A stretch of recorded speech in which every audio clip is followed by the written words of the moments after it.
Is he okay? I don't know. Man, I fucking told him. I hope he has a good day. On the surface, a Good Samaritan story gone wrong.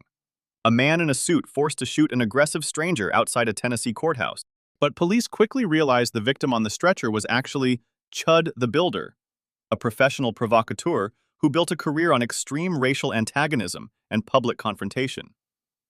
He routinely filmed himself hurling racial slurs at passersby. Investigators didn't buy his self-defense claim. They dug deeper. Buried in his digital history wasn't harmless humor. It was a roadmap to an execution.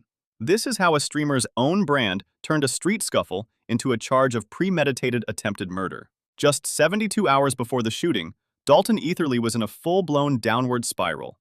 Sunday, May 10th. The man behind Chud turns a Nashville steakhouse into a crime scene. It starts when Etherly refuses to stop live streaming his dinner, ignoring staff requests for privacy. Then the check arrives.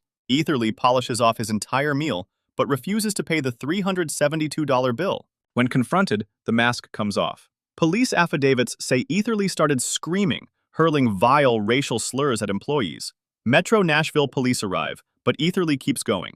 He's arrested for theft of services, disorderly conduct, and resisting arrest. He walks out on a $5,000 bond. To his audience, this isn't a crime.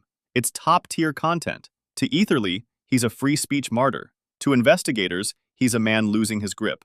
May 13th. Etherly walks toward the Clarksville courthouse for a separate $3,300 debt hearing. He's on a hair trigger. The steakhouse meltdown wasn't isolated. It was the dress rehearsal for a deadly grand finale. 1:15 p.m. Etherly pulls up to the courthouse. Officially, a $3,300 debt hearing.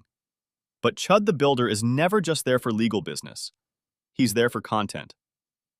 Eyewitnesses say he spotted two black men outside the building, and he crossed the street. Deliberately. Phone out, camera rolling. In his own audio, he claims he walked up and asked them, "Y'all like the new suit?" Polite, casual, innocent. The people watching from the courthouse windows tell a different story. They heard the hard R. They heard him tell them not to chimp out. The exact same words. The exact same script he'd been running for 200 hours of streaming. The victim gave him one warning. Walk away. Etherly didn't move. He kept going, kept pushing, until the victim, who by every account was done talking, threw the first punch. That was the moment Etherly's entire digital history said he had been engineering from the start. He pulled his weapon and fired. One bullet hit the victim, unarmed. He went down, critical condition. But the plan fell apart in real time. In the scramble, Etherly put a round through his own left arm. When the sirens arrived, the man who spent months bragging about catching a body was sitting on a curb, dazed, bleeding, asking the paramedics, "Did I shoot myself?"